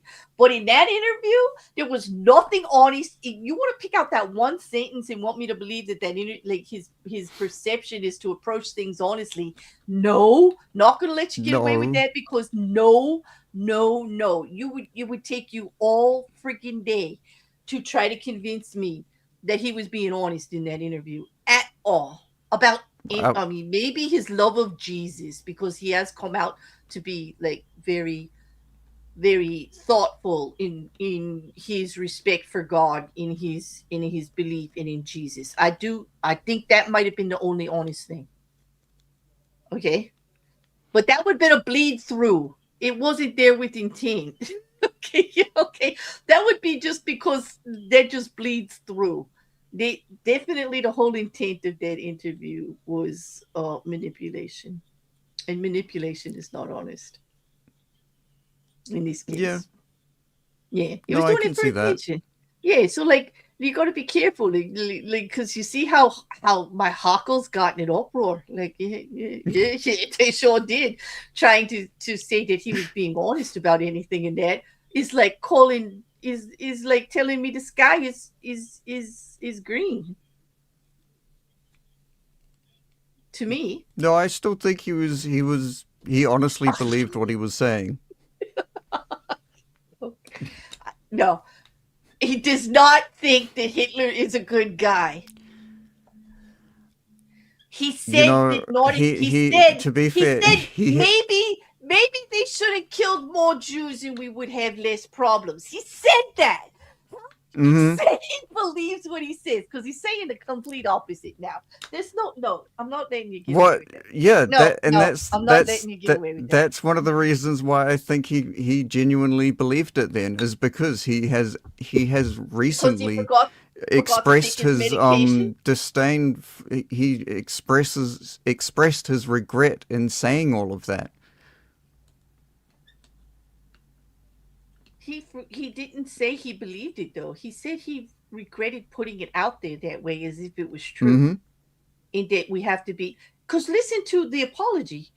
It was all about being more careful with the labels that people put on each other, and that we actually have to be more careful with our words that they represent how we really think and feel. Like he admits Mm-hmm. that the whole thing was a manipulation, which is why I'm not going with the honesty thing. Okay. In context, in the context of the big picture, can you actually Mm-hmm. say that interview was honest? Um, Big picture. I think he So, believed what he was saying. okay. That's yeah. I genuinely think he believed what he was saying at that time. Okay. Now later on, maybe not. All right. I'll give you that. I'll give you that. If you want to believe me, all right, then okay. Then I still think his boldness worked against him because people don't Oh, it believe him. absolutely did. Because There's here's the no just of it. argument with that. I absolutely don't believe anything that comes out of his mouth anymore because of that. Because of that. No. So, Mm, so that's where no matter how bold he is now in what he wants to tell me, it's going to be a big show. I'm not going to believe any of it. Like I'm not. oh yeah, And that absolutely. and that's why the big shows now, because people lost confidence in it, it went too far. People don't even respond now, and that's why everything's not getting as big a play, and everything's not like it's the records aren't doing as well, and this, that, and the other thing. Like it's not working anymore. He needs a new thing, and he's doing a new thing. He's doing a new I thing. think his latest album contributed a massive amount to his change of heart. Um, because I even think we can he is both agree on that one. Yes, he was making a statement, and now he's upset about how people are using that statement to do hmm harm. And like, so you got to be careful about what you put out there. Yeah, I agree with Yeah, that totally. and Because and to yeah, be fair, there was an incredibly bold move. putting out a Incredibly song, bold. putting out a song that just says "Hi Hitler" over and over again, like it's a great thing. Yeah. Yeah, that was bold. And you know what? And it's being used negatively to make him look bad and to make the whole thing be bad. And it's being used to hurt people. And that's why he's hmm out here talking about it now, because he's kind of like not happy about that. But that's why, Yep. like, this is a con for him. Sometimes you put stuff out there for the attention, and he's being bold hmm about it. I mean, that's a bold song. That's putting it up. That was bold. That was Yep. all light. That was definitely a maneuver. All attention on me. All lights on me. Everybody look over here. That was definitely a whistle. That was definitely hmm a dog whistle to want the attention. He got it, and now he's upset about how everybody's using it. And that's what you got to be careful with, like, with this stuff. You put, So I I think he say, was mostly. I think he was very ignorant to the the uh the meaning, what everyone else would consider the meaning behind his actions was, mm-hmm. compared to what he perceived the meaning behind his actions was. Right, because artistically, you could say the whole framing of the song was the power of words, in that people hmm apply things to words in general, and creative efforts in general. the way they want to perceive them, right? Mm-hmm. And you know, so yeah. But then there's that. Okay, so let's move Yep. on to Ryan Reynolds and why is it eh? It is not because he's Canadian. No, it's not Wait, because it's he's not? Canadian. It's not. It's okay. Oh, Ryan Reynolds for me, if you don't mind, would you like to go first? I'm sorry, I should have asked. no, no, you can go first. Okay, for me, with Chapter 28 and Ryan Reynolds, he's an example of being bold in the fact and protecting his image himself and making sure he's the one in charge with it. Ryan Reynolds, when he does advertising, you see Ryan Reynolds in an ad, he owns part of that company or he's heavily invested in that company. He doesn't put his name on stuff that he isn't personally invested in. And he markets his own persona. The snarky, pain in the ass, like one liner, the Deadpool guy that we love. Yes, I love Deadpool. Mm-hmm. Love Deadpool humor. It's awful. It's awful. It takes cheap shots. It mocks. It's black humor, definitely. Dark. But I love it. Mm-hmm. Okay. And Ryan Reynolds is that humor. And it's in his ads, it's in everything. Okay. And so he's marketed it that way. But as far as the boldness perception, I think it's a because well, he only does it like for the stuff that like he wants it like right there. And some people could give or take him. You know what I mean? Some people think he goes a little Mm. too far, you know. Um and also with all the publicity he's been getting later that he might be a little bit different behind the scenes, that there's some people actually came forward and said there's absolutely nothing funny about Ryan Reynolds when it comes behind the scenes, that he's not funny, he's just an asshole. Maybe that's true. I don't know. Like, so like I'm kind of about like whether he's using it well or not. He's definitely using it. Whether it's successful or not, like that's going to be up to everybody else to decide. Exactly. Yeah, Grace says it's not his fault. He's married to a monster. Yeah, that's a whole nother. We're gonna have to find the Wait, right are we talking chapter to about use. Kanye or Ryan Reynolds with this one? Oh, I think she was referring to Ryan Reynolds in Blake Lively. In Oh, okay. Oh yeah, yeah. Blake Lively. Oh yeah, that's Oh right. yeah. Ooh. Did you hear that, Grace? The way he just went, oh, like, oh yeah. Okay. All right. So let's let's move on to the questions. What do you say? Mm? I'm gonna let you start. I've been talking too much. Unless you had more to say about Ryan Reynolds, let me carry on. No, If- no, it's pretty much it. Okay. Okay. All right. So the first question: have you ever said yes just because someone was very confident? Um, for me, I probably have off the top. I can't think of any time off the top of my head, but I probably have without realizing it. Hmm. I would have to answer that saying maybe I wanted to, but it's my nature not to. Like no, because if some for me, it's a little bit different. If somebody's coming off very confident in everything, I instantly, because of how I get judged automatically for my boldness in my presence, I automatically second guess and Mm-hmm. just I have to investigate and I have to take a moment. I take a step back. Yeah.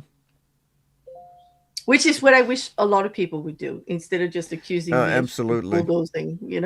It's like I'm not responsible for you taking things like this way or that way. Like I can't, like that's too much pressure to put on a person. Like, it's like it's like saying, the way I look at it is like it's like saying, like, I walk into the room and I'm wearing a red dress and somebody says to me, Claire, like, how could you do that? Red's not my favorite color and now I feel bad.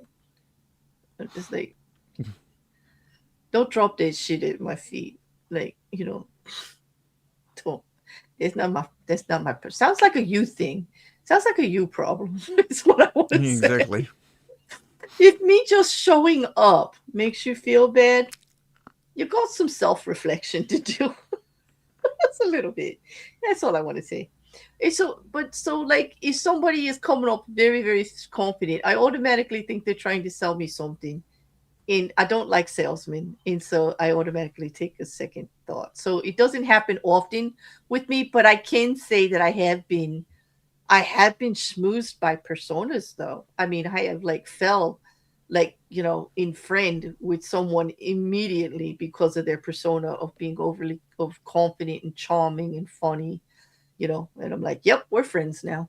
I gotta admire that, you know. In I have a friend that actually our first encounter, they were nothing but being a snarky, obnoxious person. And I actually instantly liked them. I don't know. Mm. They won me over instantly. And we're like really good friends now. Like I consider ourselves very good friends. When I say very good friend, it's not like you talk to them every day, you just share every part of your life. I'm talking about trust and respect. We have a lot of Mm. trust and respect for each other. Like, yeah. So in that case, I'd have to say yes. Like, yeah. All right. So, Rec, are Mm-hmm. there situations where being timid is a more strategic move? Chess. Oh, yes. Mm-hmm. It can be a very good strategy in chess. Um, Other times, it is when you have to plan out things in the long term in advance. Right. Being reserved in that way with opinion is a good idea. Yeah. Mm-hmm. Yeah. I'd agree. I would agree. I would agree. Let's see. Tactical shyness. Hello, Ember. Yeah, Yes. Absolutely. That was a chapter, actually. Yep. Yeah. I'm not a quiet person. I'm just tactically shy. Exactly. You can actually do that. Okay. You're up. Okay. Would you describe yourself as more bold or more timid? I just read that. Oh no, I Oh wait, didn't. you. No, you're right. I didn't. It's the word timid threw me. You're right. Oh, I I don't yeah, there's no other way to describe me but bold. um, uh, I'm probably pretty bold most of the time. Okay, chat, what do you think? Bold or timid? For me, Rekkr, and yourself. What's your vote? Like, go ahead. But yeah, I think yeah, because of the amount that I talk, it's very hard for me to say anything but bold. But when it comes to Mm, actually opinion and stuff, I'd say I'm kind of cautious sometimes, like depending on where I am. But that's not often.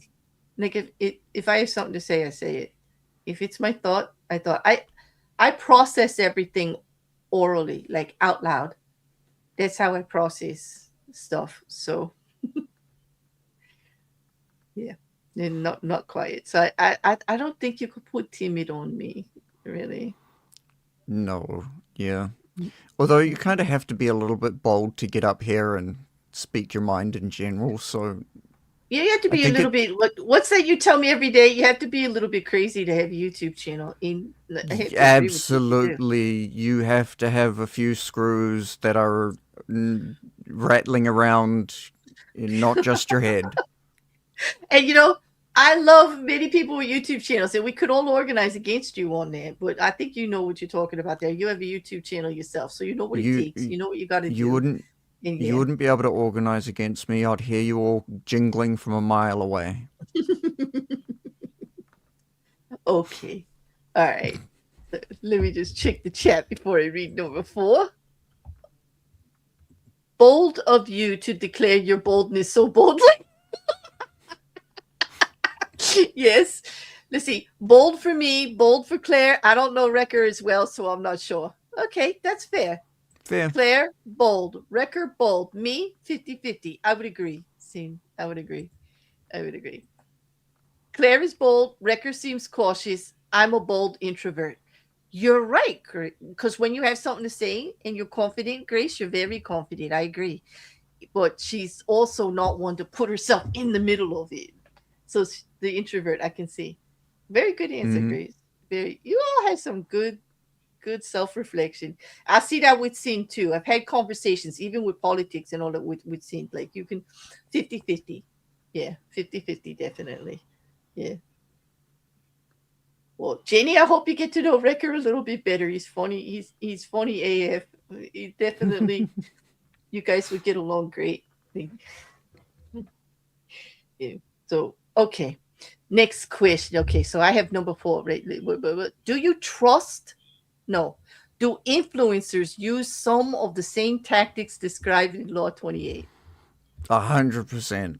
Don't they have to? Just yes. I can say that incredibly boldly. Isn't influencer another word for salesman? Only they don't want to be called a salesman because that's got a bad rap. But so they changed it to influencers. Like that's any better? It's like, I mean, okay. I guess that was a bold statement on my behalf. Sorry. Well, sorry. Well, Yeah, I yeah. think you're right. Of course! Exclamation point. Of course they They're do. just salesmen of themselves. They would just be a very bad influencer if they didn't. They would be very bad at it. Basically. Right. Yes. Okay. Next. Okay. Do you trust confident people at first? Yes or no? Not inherently for me. Not inherently. I guess I don't automatically trust people who are confident. No, no, I don't Unless too because I'm like I have to have a little exposure. I want to know if that confidence is deserved, and it's because they know themselves well, they know what they're talking about, they've researched stuff, they're very informative, or are they arrogant? Like it takes more than a couple of sentences for me to know if you're arrogant. Like if you can mm-hmm. stand behind the stuff that you're emoting about, that's coming out of you. Yeah. Oh, Mrs. Cassandra gave you a vote for bold, by the way. Did you see the reason? Just because you poke Bold for me. poking the bold. Exactly. I think I'm the only one that successfully does it. It survives. Yeah. And Well, survives, sometimes. yep. I don't But know. yeah. I don't know. You poked me with that honesty thing, and I wasn't having it. Sorry. Not sorry. um. Yes, I think Amber. This is why, because we know too many people who are confidently wrong. You know. Yeah. go into any YouTube comment section about engineering, and there are so many people who are impressively confidently wrong. Exactly. Impressive. It's That's yeah. Yeah, it's mind-boggling. Grace, you're right. If they come off as too much of a blowhard, no. In other words, if it's just too much, it's too unbelievable, we're just not going to go for it. There has to be some substance there, I definitely. guess Oh, I guess in my case it would depend on what I know about them to begin with. Like for instance, um if I met a doctor and and I knew for a fact that he was like the greatest surgeon in the world, and he walks in a leotard and just says, "We're going to be doing this for you, and and we're going to bring you back to health 100%." I would probably still ignore. I would probably be shocked that he's in a leotard for some reason, but I'd still listen to him. but you are going to research everything he says. I mean, the leotard would send me to the books for sure. Like, I'd have a little doubt. I would, But definitely. yeah, that would only be if I knew for a fact that he was like, in Mhm. fact, the greatest surgeon in the world. Okay. Yeah, I can see that. Whose turn is it? Mine or yours? Like, I forget. I Wait. think it's your turn. How do you distinguish between necessary confidence and reckless boldness? What harm is done as a result of it? Okay, the leotard. Was that harmful? it was confusing and I was unsure. And it was dark and things got sweaty and I didn't know what was happening. It could have been harmful. It depends on how you look at it. But yeah, necessary confidence in reckless boldness. The truth of the matter. Absolutely. Like Mm-hmm. like like Grace said, if there's nothing behind what you're saying, that's just reckless boldness, just putting it out there. Mm-hmm. If you're obviously schmoozing, that could be a good thing. But if you're smoothing about a subject or a topic and being overly confident about it, and you've got no substance, you're not able to answer any questions. You've got no way, like, it's just outright, obviously full of holes. That's just reckless, just reckless. I guess the defining factor for me is the arrogance, believability, the willingness to accept the other side. Here's a good indicator: the willingness to take questions or accept another point of view. Yes. Okay, I'm And people would, I yeah. would go further and say taking combative questions. Hmm. Well, I don't like taking combative ones. I like taking thoughtful ones, but I Well, mean, no I'm one not gonna likes run combative away. questions, but Yeah. if you're if you're adept at what you're doing, any combative question would be easily answered, don't you think? No, not easily. Combative questions are designed to set you up. A good combative question in most cases is set up that no matter what you say, you're wrong. Matter of fact, in some cases, especially with live streaming, combative questions are designed to derail you. So even addressing it can be bad. Like, so in a way, answering combative questions is reckless boldness. That's like you're not going to push me around while they're pushing you around. Like, in my Fair humble point. opinion. Okay. So, uh, the willingness to answer questions doesn't mean you have to answer every question. When someone is out to set you up, and believe me, you can tell by the kind of question, you can address it, Mm-hmm. maybe not the way they wrote it. How about just talking about it in a general way without putting a spotlight on the person's question, giving them the attention that they need, and letting them derail your stream? You could still address the subject so that everybody in the chat knows you're addressing it and everybody who's watching later knows you're addressing it, but you're not Mm-hmm. addressing it for them. Do you know what I mean? Now that's Yeah. controlling the situation. Like, but com- answering a combative question can be reckless boldness. Like, it'll show you're brave, it'll show you're willing to go there, it'll show that you believe you're someone that should not be messed with, but it will derail your stream and it will give them power. And you know what? Maybe it's just me. I'm not into giving anybody power who just shows up to do me harm. Fair So there you point. go. Yeah. Mm. That was my 50-cent speech for the day. I'm done. Anyway. You get the other 2 quarters tomorrow.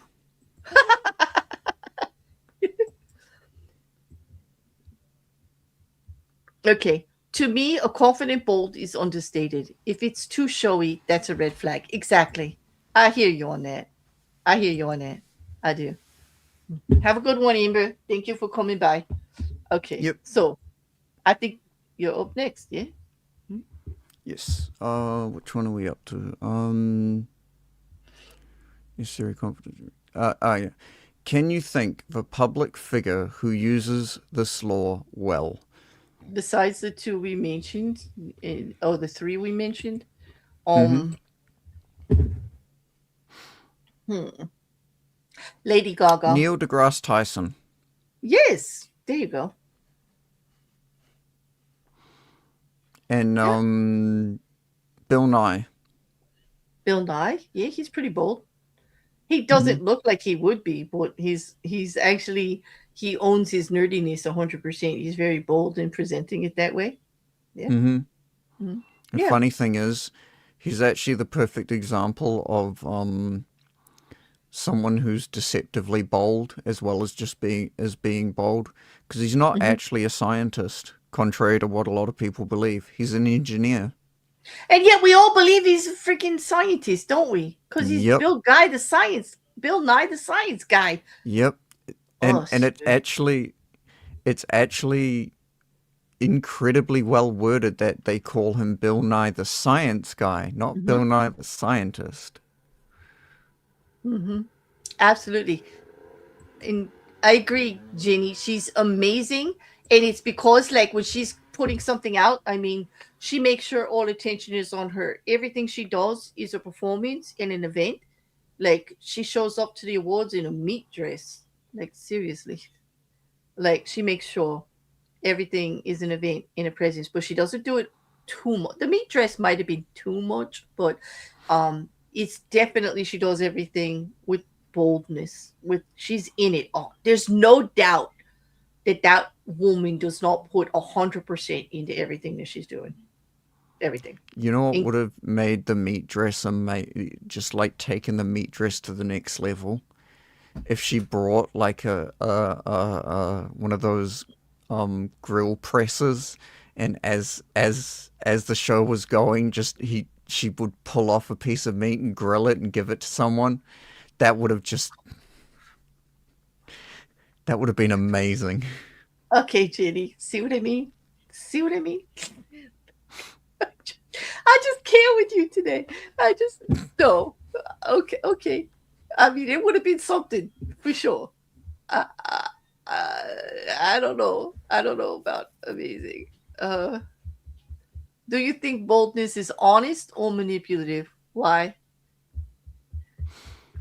I think it can be both. I think it is a very. I think it's one of those things um, that it you sort of dance a line when it comes to boldness. Mm, It's like any sort of um, um, large emotion, like something that mm-hmm, is an extreme emotion. mm-hmm. If you execute it poorly, it can come off absolutely terribly. I think so. I think so. I mean, I choose to think that when people say I'm bold, that they're saying it, that I'm bold in an honest way. That that's just how I am. My presence. That I'm not trying to be overly combative or challenging or bulldozing or so, but it can if you're like too bold and too pushy, it can and manipulate when you're trying to conquer the whole conversation, in some way. That can be too much. That could be a little more manipulative, or you're trying to persuade somebody to do something you don't want to do. That can be manipulative, absolutely, and harmful. you know so you're right. I agree. I should say, no, you're right. I agree. It could be Mm, both, and it is both all the time. And, yeah. okay. Was it you or me next? You. Me. Okay. Since Audacity can provoke enemies, how can you use boldness without generating backlash that leads to your downfall? Ooh. Do it genuinely. Do Yeah. everything that you every bold move that you take, do it with genuineness. And be able to back up what you're doing. Don't make Mm-hmm. promises you can't keep. Don't sell an item that can't perform. Like, be careful. You shine up the good parts. If you want to avoid the bad ones, great. But don't lie about them. Don't make the kinds of promises or gestures that can't be backed up. Make sure you're very confident in what you can produce if you're going to be saying so. You know that And make that'll sure be that definitely guide against it. mm, and make sure the bits that are bad aren't catastrophically bad. It's Hmm. not going to be. Make sure it's going to be an embarrassment, not a cover up. Hmm. True. Because no matter how much that first inflection of sales is, it's the repeat sales that keep a company going. And it won't matter Mm-hmm. how bold you were in putting the product out there. If it made millions of dollars on the first round, great. If no one ever buys it again because you've ruined your reputation because the product blew up in people's hands or whatever, then no. Then no. Like, you've not only just ruined the product sales for the future in the company, reputation, no matter what they put out now, people are going to second guess it. If you want good examples of that, go on Kickstarter. Look up failed Kickstarters, and you will find gargantuous amounts of them. Yeah, yeah, I believe it. So, Rekkr, where in your life are you currently hesitating on something you already know you want to do? Hmm. Believe it or not, I think it's music.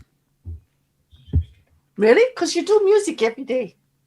So Mm-hmm. how do you think you're hesitating? Explain. Well,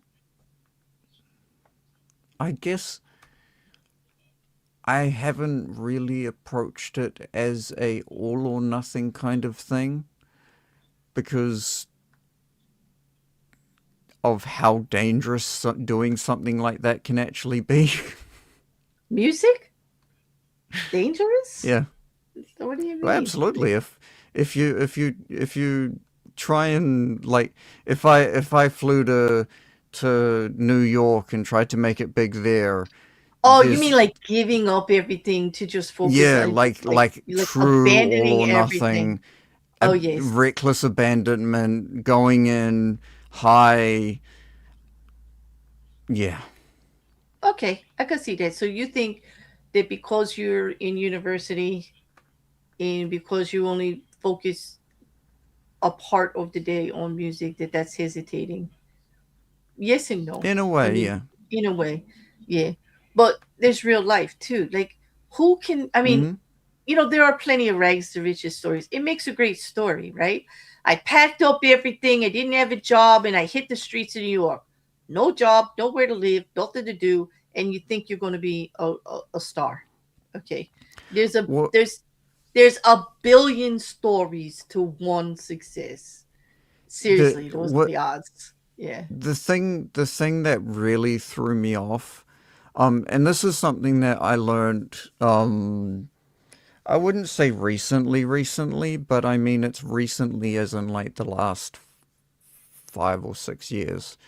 Is that more often than not, those rag to riches stories or those stories where you hear someone doing something like Mm-hmm. totally that seems absolutely crazy and being successful at it, Mm-hmm. they only tell you about the part that makes it sound good. Like for instance, um, I've seen quite a few people say that they're let's say self-taught on the guitar. Mm-hmm. They're self-taught, and strictly speaking, yes, they absolutely are. And they go on and they talk about how they had to learn it from the ground up, and like and then they show their first song, and their first song is mind-bogglingly good. It uses all sorts of crazy musical concepts that just air candy. And you're Mm-hmm. like, how did this person just pick up the guitar and do this? They're born absolutely crazy talented. Holy Mm-hmm. crap. And then you find out that for their younger years, they were in classical training for Mm-hmm. organ. They were in choirs, Mm-hmm. in canting choirs. I can't remember what they're called. Basically chanting. Mm-hmm. And they spent time hanging around jazz, playing with jazz musicians on the piano, and Mm-hmm. all this other crazy stuff that sets them up perfectly to succeed. Mm-hmm. Because And they all had they so want you much to focus exposure. on, It's yep, the guitar and playing. I yep, taught myself guitar. Yeah. because Not like it's not I've a had lie. 7 years of vocal training, musical Yep. concept training. I went to musical Yep. college. I went to a musical high school, and I performed since I was 5. Like, no, you don't Mm-hmm. hear any of that. Yep. Just like in all of the stories, you don't hear about how they had to have a job to in the to eat and survive and everything. And like, the people that get the auditions and everything, they're going to every audition, but they're still Mm-hmm. working and living and doing a job, just like you are going to university and working on your craft. You do take auditions. You do get invited to bands and do stuff like that. Like, you're still out there, Mm-hmm. and working on it every day. Well, like, they don't want to tell you like that part of it. They want to act like all they did was go to auditions, and all they did was practice their musical craft. And that's not necessarily the story a hundred But percent, the because there is real life, and especially now in 2026. Like, how are you going to do that? You and know? the worst, the thing that the worst part about it is that they're not lying. No, they're not. It's They just are actually telling the truth. They're yeah, just they're shining it using up. Law 12, Yes, they being are. selectively honest. And using the boldness of 28 to shine it up and put it out there as if that's Yeah. the whole thing. Yeah, I know, I Well, a get it. story about someone who just picked up the guitar and wrote an entire operatic Hmm. movement sounds way better than someone who struggled for 15, 20 It years and doesn't it? Yeah. managed to finally write something that was half decent. This is all true. Have a good night, Sin. Thanks for joining Take us care, today. son. All right. So to wrap this up, we always do the reversal right from the book that Green gave us. Now, he didn't give us examples, but we had one. A reversal when it doesn't work good, being too bold. Like, we use Kanye, even Elon Musk to a degree, or even Ryan Reynolds to a degree. Like, if you do too much, it can definitely go against you. So boldness should never be the strategy behind all of your actions. Let me say that again. Boldness should never be the strategy behind all of your actions. It is a tactical instrument to be used at the right moment. Plan and think ahead, and make the final element the bold move that will bring you success. In other words, since boldness is a learned response, it is also one that you learn to control and utilize at will.